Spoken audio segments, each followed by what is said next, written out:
If you don't understand the financial infrastructure being built right now, you are going to miss the single biggest reallocation of capital in modern history. While the entire market is distracted by shiny objects, Ripple just quietly connected $16 trillion of institutional volume to its network. Now, this isn't speculation. This isn't a theory. I'm about to show you the actual licenses and partnerships that prove it. And by the end of this explainer, you will see exactly how they built a financial superhighway right under everyone's noses.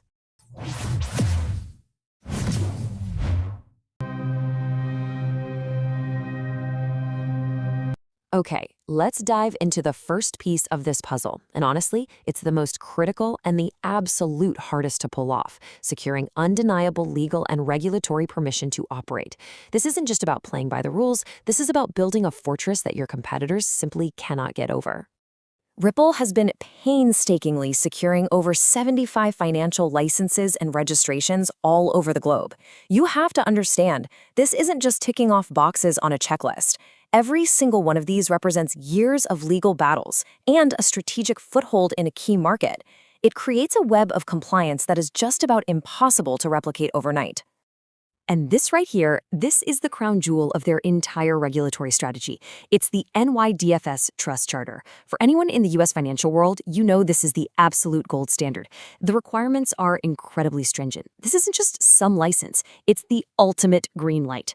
It gives Ripple the authority to hold customer funds and work directly with the biggest banks on Wall Street right on their home turf. So, with that ironclad regulatory foundation locked in, Ripple moved on to the next phase, building out the actual physical network.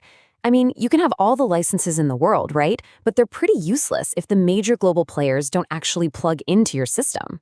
And believe me, they are not wasting any time. Just look at the names they're bringing on board. Amina Bank, right in the heart of Swiss finance. 2 major players in the massive Brazilian market. A key partner in Malaysia. These are not just logos on a slide, these are serious financial institutions that are choosing Ripple's rails for their real-world cross-border payments. And those partners are really just the tip of the iceberg.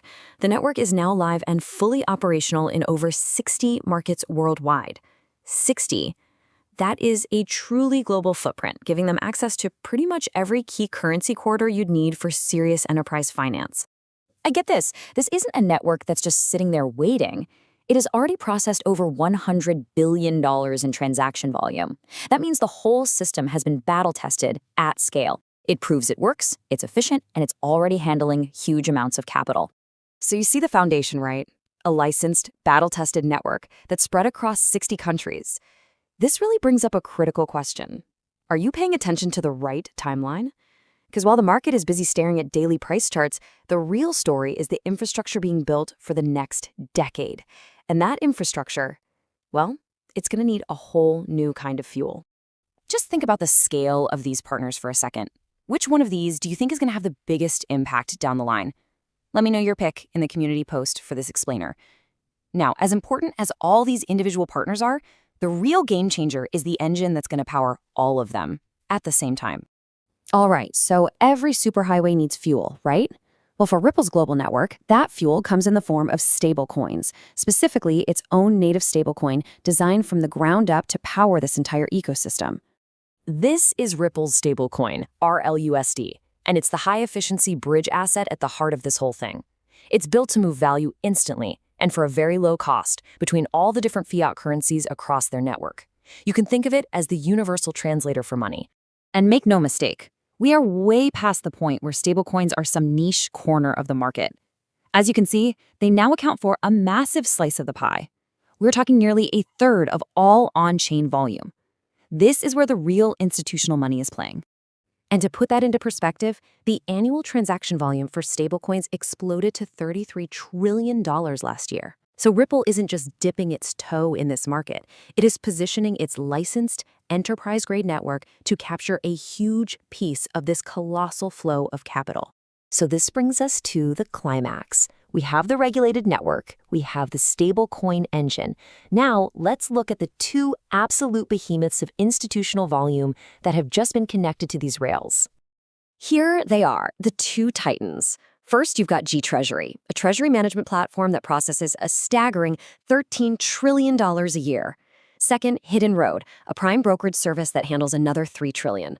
Both of them are now officially plugged into payment rails built on the XRP Ledger. That's Ripple's underlying high-speed blockchain tech. The connection is made. Just let that number sink in. That is a combined $16 trillion in annual transaction volume. This isn't some future potential volume. This is existing massive institutional-grade volume that is now poised to move across Ripple's infrastructure. From Crypto Global News, let me be direct.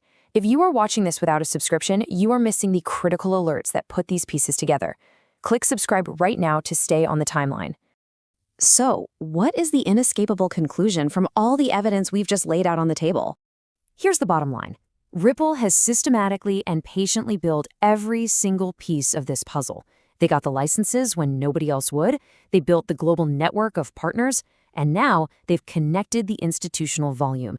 They are the only true one-stop shop for enterprise crypto, period. To get these updates before they even hit the main channel, you need to be in my Telegram. Use the QR code right there on your screen or hit the link in the description and join right now.